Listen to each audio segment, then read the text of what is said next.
வாழ்க வையகம், வாழ்க வையகம், வாழ்க வளமுடன். வேதாத்ரி மகரிஷி அவர்களின் நாள் ஒரு நற்சிந்தனை. நாள் பிப்ரவரி 12. தலைப்பு நல்வரம். நாம் வெற்றியாக அமைதியாக வாழ வேண்டும்.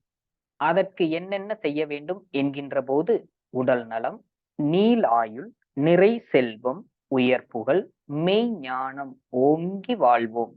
இதைவிட நமக்கு என்ன வேண்டும்? ஒரு அன்பர் ஒரு முறை ஒரு கேள்வி எழுப்பினார். நாம் தெய்வத்தன்மையில் இருந்து தவம் செய்த பிறகு நமக்காக இதையெல்லாம் கேட்க வேண்டுமா என்று.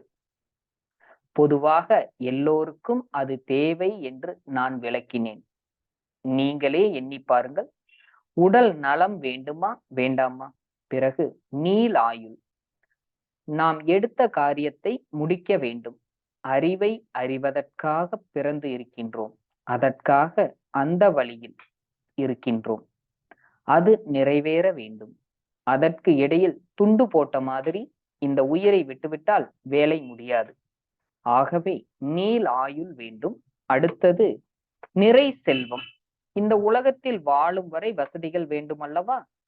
எல்லாம் நல்லபடியாக எண்ணுவதுதான் நிறை செல்வம். உயர் புகழ் என்றால் என்ன?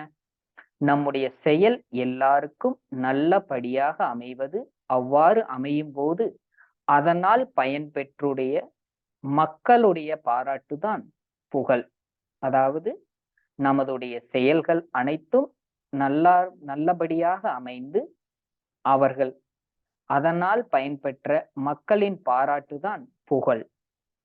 ஆகவே புகழ் என்பது ஏதோ நமக்கு தனிப்பட்ட சொத்து அன்று. நான் செய்யக்கூடிய காரியங்கள் எல்லாம் எல்லோருக்கும் நன்மை அளிக்கட்டும் என்பதுதான் புகழில் இருக்கக்கூடியது. கடைசியாக மெய் ஞானம். நாம் எந்த நோக்கத்தோடு பிறந்தோமோ அந்த நோக்கத்தை அடைவதற்கு மெய்ப்பொருள் விளக்கம் வேண்டும். இந்த ஐந்தையும் தான் உடல் நலம், நீளாயுள், நிறை செல்வம், உயர் புகழ், மெய் ஞானம் ஓங்கி வாழ்க என்று சொல்கிறேன்.